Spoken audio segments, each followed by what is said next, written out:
नमस्कार दोस्तों, आपका बहुत बहुत स्वागत है। तेरी मेरी कहानियाँ से सभी अपडेट पाने के लिए बेल आइकन दबाएं। आज की कहानी है मुश्किल फैसला, नौकरी या बच्चा। सारा परिवार साथ बैठकर डिनर कर रहा था। तभी लक्ष्मी जी ने कहा, बहू कल ऑफिस से छुट्टी ले लेना। कल तुम्हारी मामी के यहाँ सत्यनारायण भगवान की पूजा है। यह सुनकर आशीष बोला, मामी के यहाँ पूजा है तो माँ आप चली जाना। नायरा को वहाँ जाने की क्या ज़रूरत है। नायरा बोली, हाँ माँ, छुट्टी मिलना बहुत मुश्किल है। अभी पिछले हफ्ते तो छुट्टी ली थी जब चाची जी के यहाँ कीर्तन था। बहू की बात का समर्थन करते हुए धर्मेंद्र जी पत्नी से बोले, पूजा पाठ करने की तुम्हारी उम्र है, बहू की नहीं। और वैसे भी प्राइवेट नौकरी में रोज़ रोज़ छुट्टी नहीं मिलती। तुम कहो तो मैं तुम्हारे साथ चलता हूँ। लक्ष्मी जी बोली, आप तो चुप ही रहिए, मुझे आपके साथ कहीं नहीं जाना। और बहू, यह कोई ऐसी वैसी पूजा नहीं है। तुम्हें तो पता है, इस समय सोनाक्षी मामी की बहू उम्मीद से है, बस उसी के लिए भाभी ने यह पूजा रखी है। मुझे यकीन है, अगर तुम इस पूजा में गई तो जल्दी ही तुम्हारी गोद भी भर जाएगी। धर्मेंद्र जी बोले, फिर तुम्हारा वही पुराना राग शुरू हो गया। आजकल के बच्चे बहुत समझदार हैं। जब उन्हें लगेगा कि माता पिता बनने का सही समय आ गया है तो अपने आप ही बच्चे हो जाएंगे। यह फैसला तुम बच्चों पर ही छोड़ दो, यही अच्छा होगा।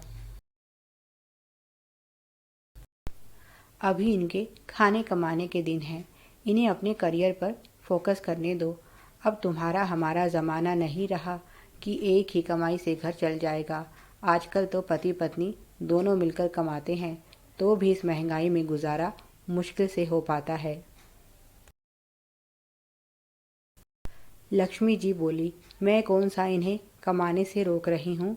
मैं तो बस यही चाहती हूँ कि समय पर जो काम हो जाए वही अच्छा। आपको पता नहीं, या तो आजकल आते ही बच्चे हो जाते हैं, नहीं तो फिर बाद में लगाओ डॉक्टरों के चक्कर। नायरा के साथ की सभी बहुओं के बच्चे हो चुके हैं या फिर होने वाले हैं। एक यही बची है। अब तो लोगों ने पूछना भी शुरू कर दिया है कि तुम्हारी बहू ठीक तो है, कहीं कुछ गड़बड़ तो नहीं। एक बार बच्चा हो जाए फिर आराम से अपने करियर पर ध्यान देना।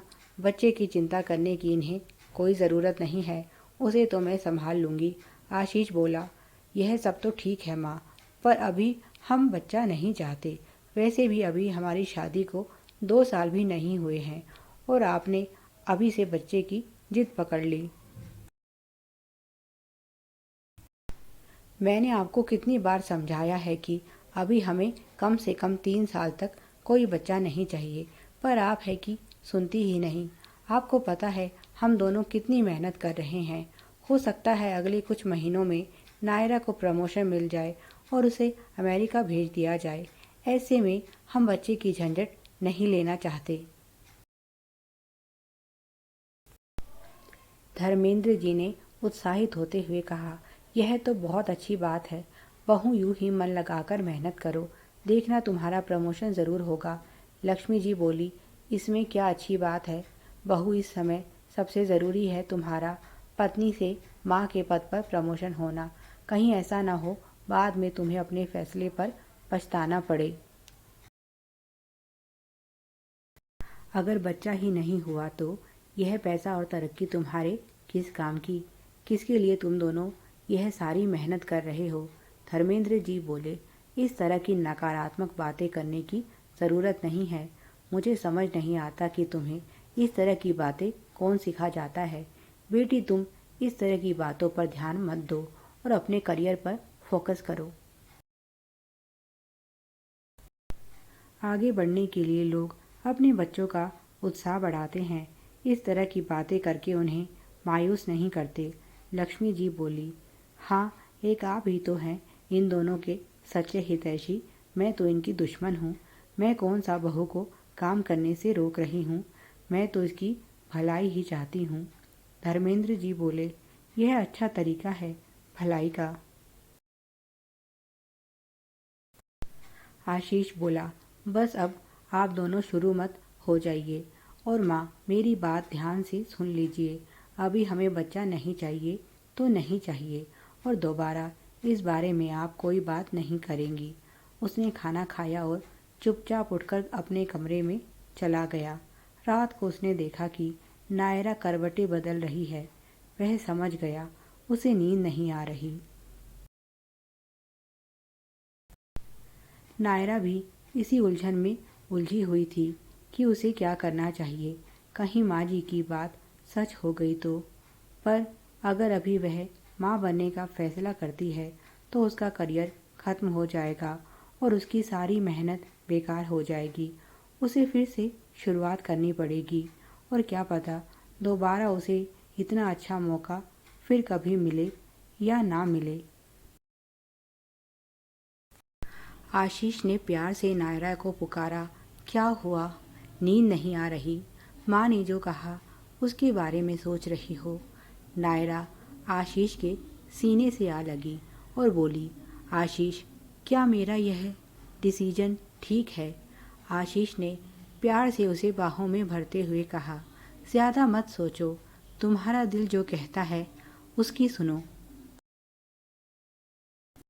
नायरा बोली, मैं अभी इतनी बड़ी जिम्मेदारी निभाने के लिए तैयार नहीं हूँ। आशीष, तुम्हें क्या लगता है, क्या मैं एक अच्छी माँ बन पाऊँगी? आशीष ने प्यार से उसके माथे को चूमते हुए कहा, मुझे यकीन है तुम इस दुनिया की सबसे अच्छी माँ बनोगी, पर ऐसा तभी हो सकता है जब तुम्हारे दिल पर कोई बोझ ना हो। मैं नहीं चाहता तुम किसी अफसोस के साथ जियो। अगर आज माँ की बातों में आकर तुम माँ बनने का फैसला करती हो तो हमेशा तुम्हारे मन में अफसोस रहेगा और तुम सोचती रहोगी कि बच्चे के कारण मैं अपना सपना पूरा नहीं कर सकी। एक अधूरापन और तकलीफ हमेशा तुम्हें रहेगी, और जो खुद खुश नहीं भला दूसरों को कैसे खुश रख सकता है। मैं चाहता हूँ यह फैसला तुम्हारा अपना हो और उस समय तुम्हारे मन पर कोई बोझ ना हो। केवल तभी तुम एक अच्छी माँ बन सकती हो। और अगर कल को माँ की बात सच भी हो गई तो भी इस दुनिया में ऐसे बहुत से बच्चे हैं जिन्हें तुम्हारी जैसी माँ की सख्त ज़रूरत है। यह सुनकर नायरा उठ बैठी और आशीष को गौर से देखने लगी। आशीष ने नायरा का हाथ पकड़ लिया और बोला, मैं हर फैसले में तुम्हारे साथ हूँ। आशीष की आंखों में नायरा के लिए प्यार और विश्वास था। अब नायरा को कोई डर नहीं था। उसने अपना फैसला कर लिया कि वह अपना सपना पूरा करने के लिए जी जान लगा देगी। Please like, share and subscribe. Thanks for watching.